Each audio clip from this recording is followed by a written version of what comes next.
The ceasefire between Israel and Hamas in Gaza is hanging by a thread more fragile than ever. Just hours before this video was recorded, Hamas launched another attack on Israeli army positions deployed in Rafah, in an area that, according to the peace agreement, is under Israeli control.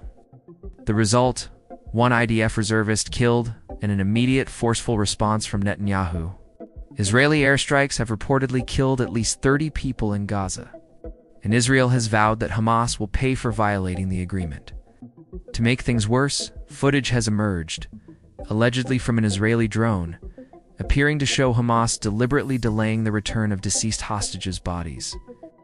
The video supposedly shows militants reburying a body and then calling the Red Cross to present it as a newly recovered hostage, allegedly to stall one of the key parts of the peace plan's first phase. The big question is, why? Why take actions that could derail an already fragile process? One possible reason is to delay the second phase of the agreement, the one that requires Hamas to disarm. At the same time, Hamas is currently fighting a kind of internal civil war in Gaza. It's clashing with rival groups and clans to consolidate its control. They are redeploying thousands of armed men and police officers across neighborhoods, slowly rebuilding their influence while claiming they lack the technical means to hand over the bodies of hostages. The result? Everything is uncertain, the peace plan is stalling, and trust between the parties is at an all-time low. The next steps depend on two crucial components: the creation of an international stabilization force to deploy in Gaza and the formation of a local peace council to govern the territory. But progress has been painfully slow, and the entire process seems improvised. Even the countries expected to lead the stabilization force, mostly Arab and Muslim nations, aren't sure they want to get involved. And if they do, the question is, will they be willing to confront Hamas directly when the time comes? This hesitation is easy to understand. No government in Cairo, Riyadh, or Doha wants to see headlines reading Arab soldiers fighting Palestinians in Gaza. It would be political suicide. Many in their own populations would see it as betrayal. Muslims attacking Muslims to defend Israel's security interests. That could easily spark domestic unrest and new waves of radicalization across the region. In fact, we've seen this movie before. Think back to Afghanistan. In 2001, the United States and its allies went in with the goal of defeating the Taliban and rebuilding a democratic nation. But 2 decades later, after spending trillions of dollars and losing thousands of lives, everything collapsed almost overnight. The Afghan army, trained, equipped, and financed by the West, disintegrated within days of the U.S. withdrawal. Why? Because it was never truly Afghanistan's army. It was America's. The people didn't feel it was theirs. And when the foreign forces left, no one stayed to defend it. That same risk exists now in Gaza. Creating a foreign-led peacekeeping force might sound logical on paper: deploy troops, stabilize the situation, rebuild, and oversee a political transition. But in practice, it's likely to fail for the same reasons Afghanistan did.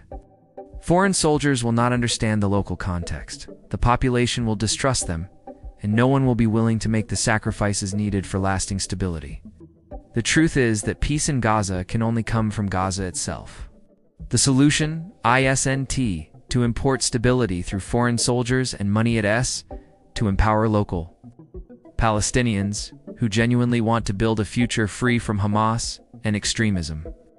Gaza's people must feel that they are in control of their own destiny, their own security, and their own rebuilding process. That means creating a local Palestinian security force made up of Gazans themselves, moderates who reject Hamas's ideology, but still want to protect their homeland.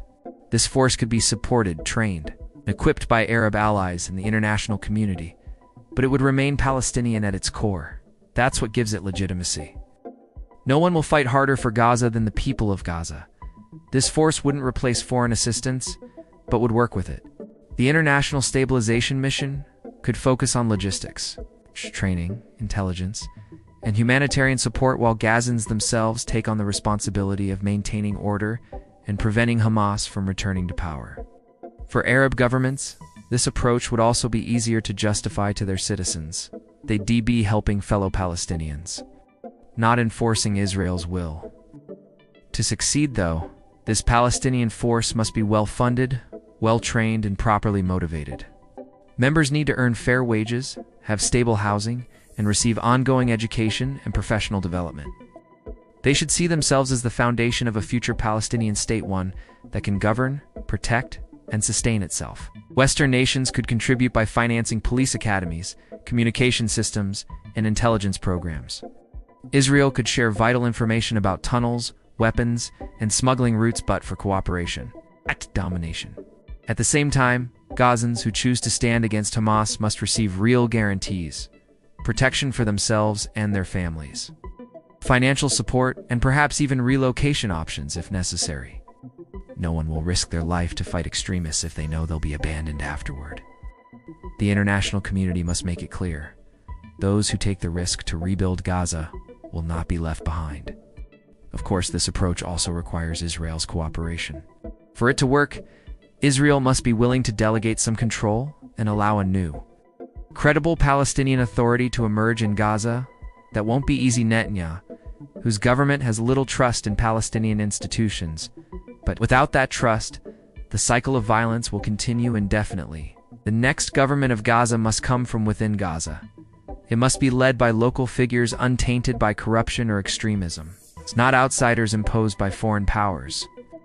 Arab countries like the UAE or Saudi Arabia could play a key role, not as rulers, but as supporters, by funding reconstruction, guiding reforms, and backing a new, moderate Palestinian movement that can stand on its own. Hamas, of course, won't disappear overnight. It still has weapons, money, and a network of loyalists. That's why the new security structure must include safeguards against infiltration, strong vetting systems, clear accountability, and a process of reintegration for those who surrender peacefully. Those who choose continued violence must face decisive action, backed by international support. None of this will be easy. It will take time, coordination, and courage from all sides. But it may be the only realistic way to avoid another collapse like Afghanistan's, and to give Gaza a real chance at lasting peace. If Israel allows Gaza to stand on its own feet, if Arab nations back that process, and if Gazans believe in it, there might finally be a path forward, not a perfect solution, but a possible one. Otherwise, the region will once again find itself trapped in the same endless cycle of destruction and revenge. So, the question is, could a Palestinian-led security force, backed by Arab allies, be the key to breaking Gaza's cycle of violence? Or will the current peace plan fall apart just like so many before it? Only time will tell, but perhaps for the first time in decades. The answer lies not in Washington, not in Tel Aviv, but in Gaza itself.